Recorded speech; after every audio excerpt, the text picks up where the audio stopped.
जटाटवीगलज्जल प्रवाह पावितत्सले गलेवलम्ब्यलम्बिताम्बुजङ्गतुङ्गमालिकां डमड्डमड्डमड्डमनिनादवड्डमर्वयं चकार चण्डताण्डवं तनोतु नः शिवा शिवं। जटाकटाः सम्भ्रमा भ्रमान्निलिम्प निर्झरी विलोलवीचि वल्लरी विराजमानमूर्धनि धगन्धगन्ध गज्ज्वलल्ललाटपट्टपावके किशोरचन्द्रशेखरे रतिः प्रतिक्षणं मम। जटाटवीगलज्जल प्रवाह पावितत्सले गलेवलम्ब्यलम्बिताम्बुजङ्गतुङ्गमालिकाम्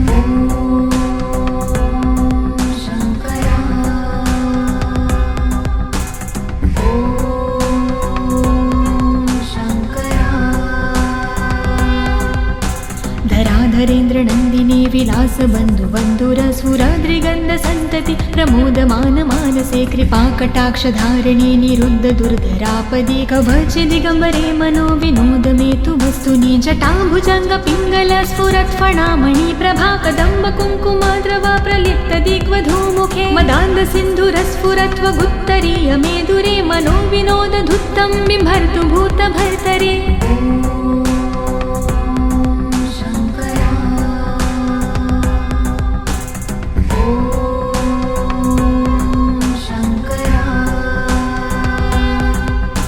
सहस्रलोचन प्रभृत्य शेषलेख शेखर प्रसून धूलिधोरणि विधूसराङ्घ्रिपीठ भुजङ्गराजमालया निबद्ध जाटजूटकः श्रिये चिराय जायता चकोरबन्धुशेखर ललाट चत्वरज्वल धनञ्जय स्फुरिगभानि पीतपञ्चसायकं निमन्निलिम्पनायम सुधामयूखलेखया विराजमान शेखरं महाकपालि सम्पदे शिरोजलायमस्तु नः।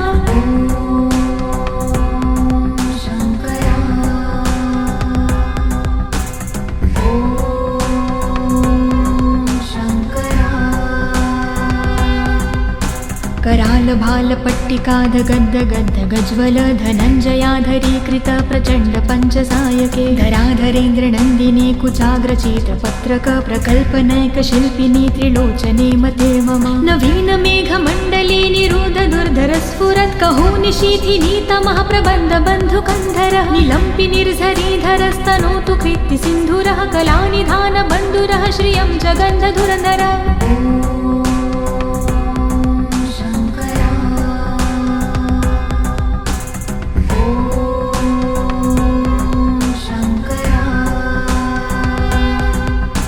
प्रफुल्ल नील पंकज प्रपंच काली मच्छटा विडम्बिकण्ठ कन्धरारुचि प्रबन्ध कन्धरं स्मरच्छिदं पुरच्छिदं भवच्छिदं मखज्जिदं गजच्छिदान्ध कच्छिदं तमन्त कच्छिदं भजे। अगर्व सर्वमङ्गला कला कदम्ब मञ्जिरी रसप्रवाह माधुरी वृजम्भणा मधुव्रतं स्मरान्तकं पुरातकं भावन्तकं मखातकं गजान्तकान्धकान्तकं तमन्तकान्तकं भजे।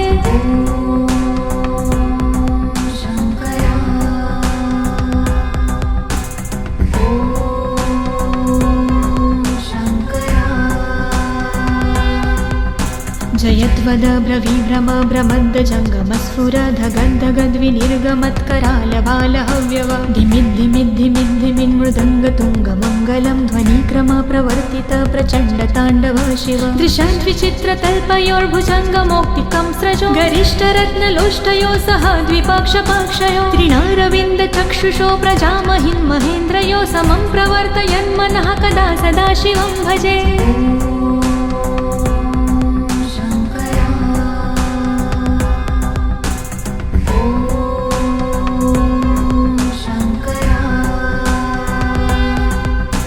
कदा निलिम्प निर्झरी निकूज कोटरे वसन् विमुक्त दुर्मती सदा शिरस्तमञ्जलि वहन् विमुक्त लोल लोचनो ललाम भाल लग्नकः शिवेति मन्त्रमुच्चरन् कदा सुखी भवाम्यहं। निलिम्पनाथ नागरी कदम्ब मौल मल्लिका निगुम्ब निर्भरक्षलं धूष्णिका मनोहरः तनोतु नो मनोमुदं विनोदिनी महानिशं परिश्रया परं पदं तदङ्गजद्विषाचयः।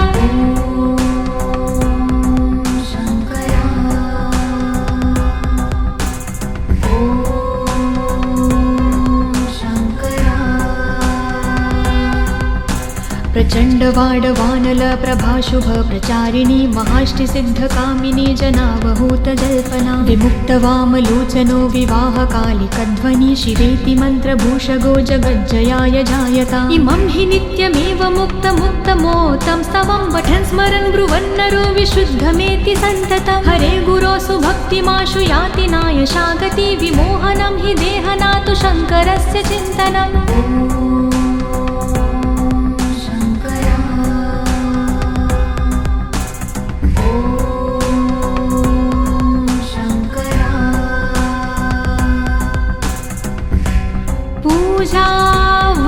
पूजावसानसमये दशवक्त्रगीतं यः शम्भो पूजन्मिदं पठति प्रदोषे तस्य स्थिरा रथगजेन्द्र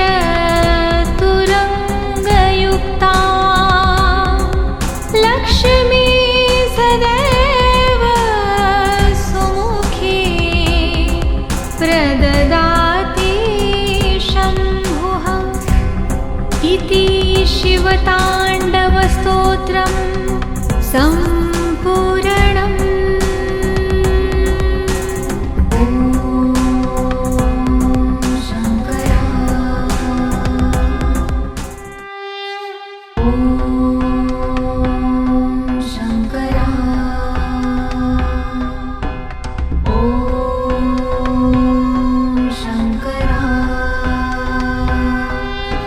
जटाटवीगलज्जल प्रवाह पावितत्सले गलेवलम्ब्य लम्बिताम्बुजङ्गतुङ्गमालिकां डमड्डमड्डमड्डमनिनादवड्डमर्वयं चकार चण्डताण्डवं तनोतु नः शिवा शिवं जटाकटाः सम्भ्रमा भ्रमान्यलिम्प निर्झरि विलोलवीचि वल्लरी विराजमानमूर्धनि धगन्धगन्धगज्ज्वलल्ललाटपट्टपावके किशोरचन्द्रशेखरे रतिः प्रतिक्षणं मम जटाटवीगलज्जल प्रवाह पावितत्सले गलेवलम्ब्य लम्बिताम्बुजङ्गतुङ्गमालिकाम्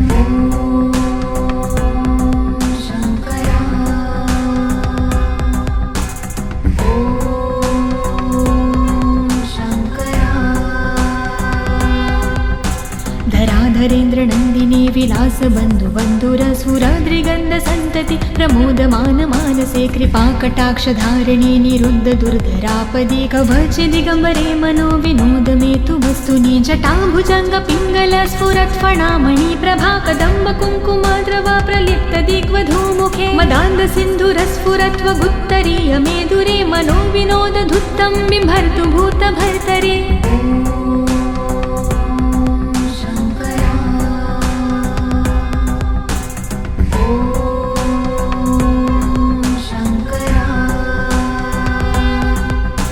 सहस्रलोचन प्रभृत्य शेषलेख शेखर प्रसून धूलिधोरणि विधूसराङ्घ्रिपीठ भुजङ्गराजमालया निबद्ध जाटजूटकः श्रिये चिराय जायता चकोर बन्धुशेखर ललाट चत्वरज्वल धनञ्जय स्फुरिगभानिपीत पञ्चसायकं निमन्निलिम्पनायम सुधामयूखलेखया विराजमान शेखरं महाकपालि सम्पदे शिरोजलायमस्तु नः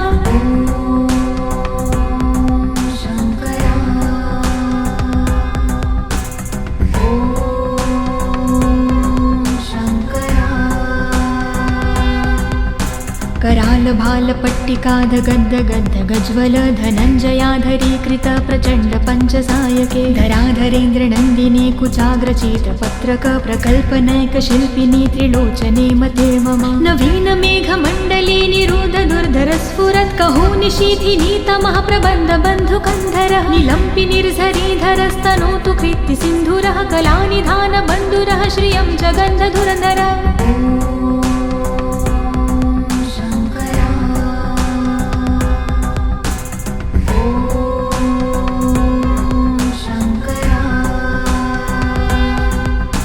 प्रफुल्लनीलपङ्कज प्रपञ्चकाली मच्छटा विडम्बिकण्ठकन्धरारुचि प्रबन्धकन्धरं स्मरच्छिदं पुरच्छिदं भवच्छिदं मखज्जिदं गजच्छिदान्धकच्छिदं तमन्तकच्छिदं भजे अगर्व सर्वमङ्गला कलाकदम्ब मञ्जिरी रसप्रवाह माधुरी वृजम्भणा मधुव्रतं स्मरान्तकं पुरातकं भावन्तकं मखातकं गजान्तकान्धकान्तकं तमन्तकान्तकं भजे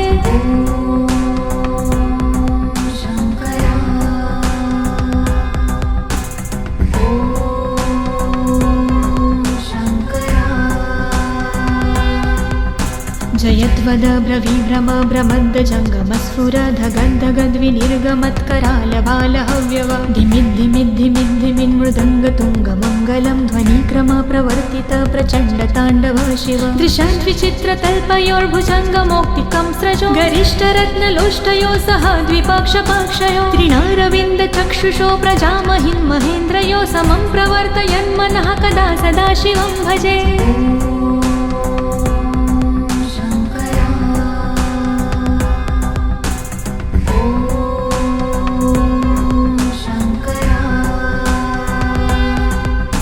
कदा निलिम्प निर्जरी निकूजकोटरे वसन् विमुक्तदुर्मती सदा शिरसमञ्जली वहन् विमुक्तलोललोचनोललामभाललग्नकः शिवेति मन्त्रमुच्चरन् कदा सुखी भवाम्यहं निलिम्पनाथ नागरी कदम्बमौलमल्लिका निगुम्बनिर्भरक्षलं धूष्णिका मनोहरः तनोतु नो मनोमुदं विनोदिनी महानिशं परिश्रया परं पदं तदङ्गजद्विषाचयः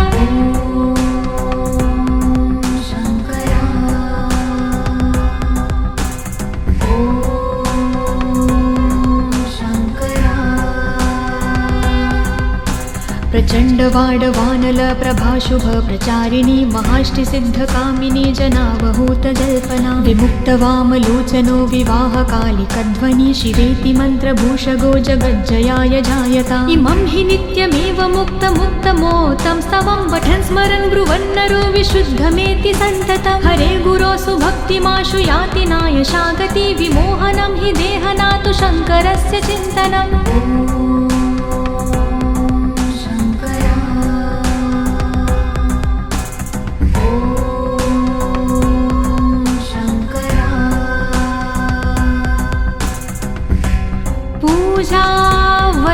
पूजावसानसमये दशवक्त्रगीतं यः शम्भुपूजन्मिदं पठति प्रदोषे तस्य स्थिरा रथगजेन्द्र